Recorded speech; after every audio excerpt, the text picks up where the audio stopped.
Assalamualaikum warahmatullahi wabarakatuh. Kami dari kelompok 12 ingin mempresentasikan mengenai integrasi peramalan kuantitatif maupun kualitatif, serta metode pemantauannya.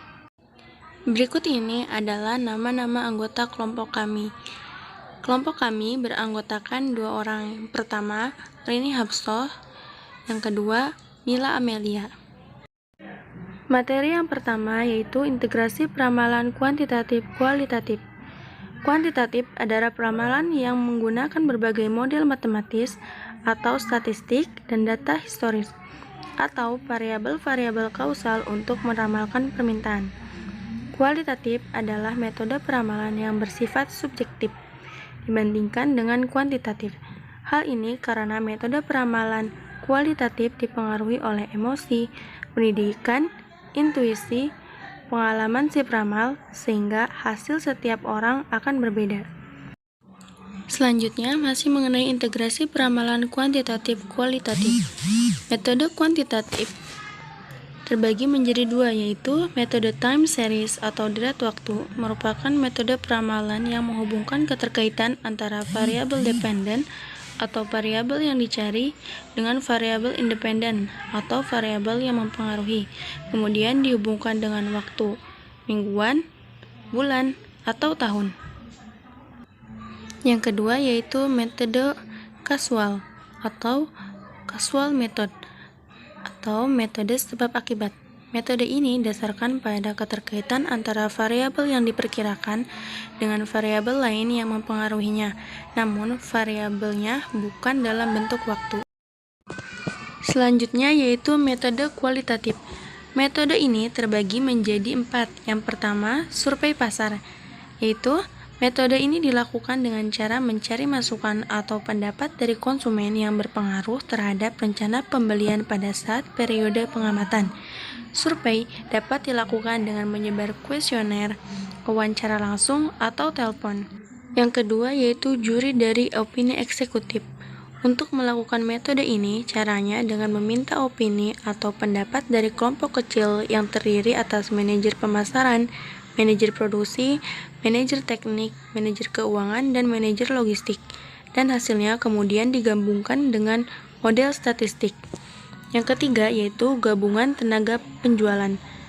Seperti namanya, metode ini menggabungkan setiap penjual, kemudian mereka meramalkan tingkat penjualan di daerah masing-masing, yang pada akhirnya digabungkan di tingkat provinsi dan nasional. Yang terakhir yaitu metode Delphi, yaitu metode ini sebenarnya mirip dengan metode kuesioner. Untuk melakukan metode ini, Anda perlu menyebar kuesioner, tetapi jawaban dari kuesioner yang terkumpul disederhanakan terlebih dahulu sebelum diberikan kepada ahli untuk pengamatannya. Masih mengenai integrasi peramalan kuantitatif dan kualitatif. Integrasi peramalan kuantitatif dan kualitatif memiliki tujuan diantaranya. Yang pertama, integrasi peramalan kuantitatif dan kualitatif untuk menghasilkan sebuah proyeksi peramalan yang akurat di masa mendatang.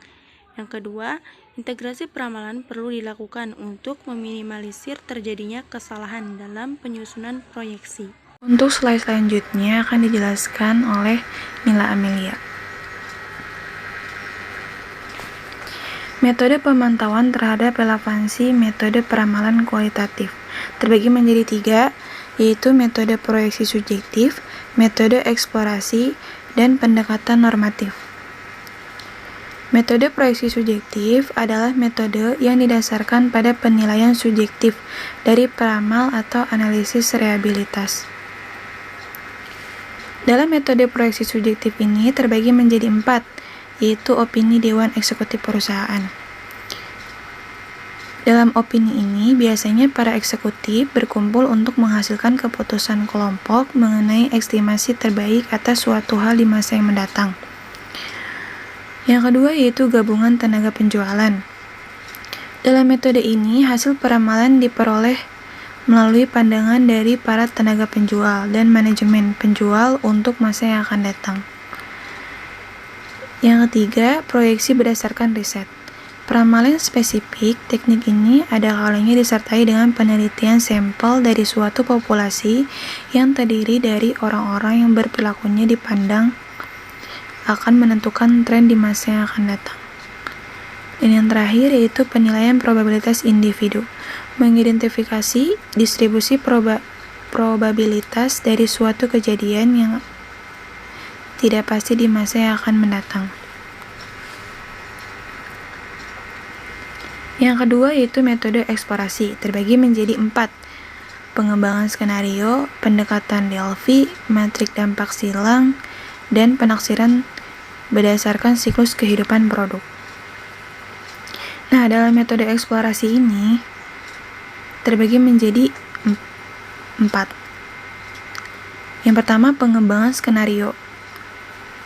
Dalam metode ini, konsep permainan peran untuk mengembangkan beberapa alternatif keadaan di masa yang akan datang.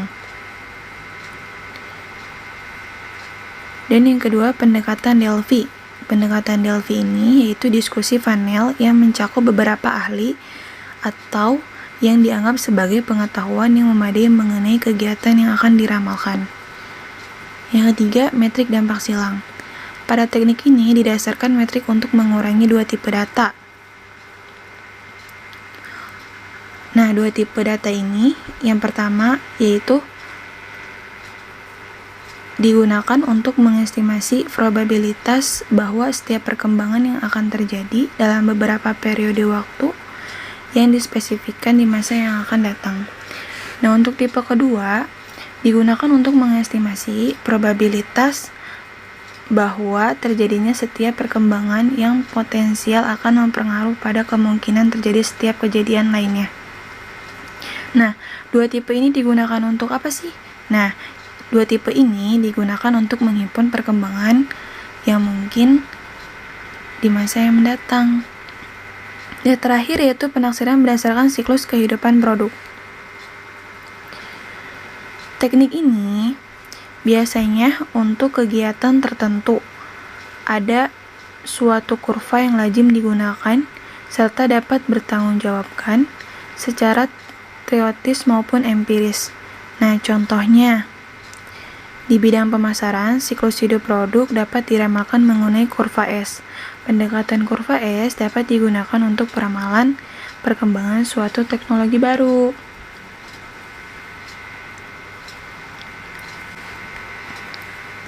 Yang ketiga yaitu ada pendekatan normatif.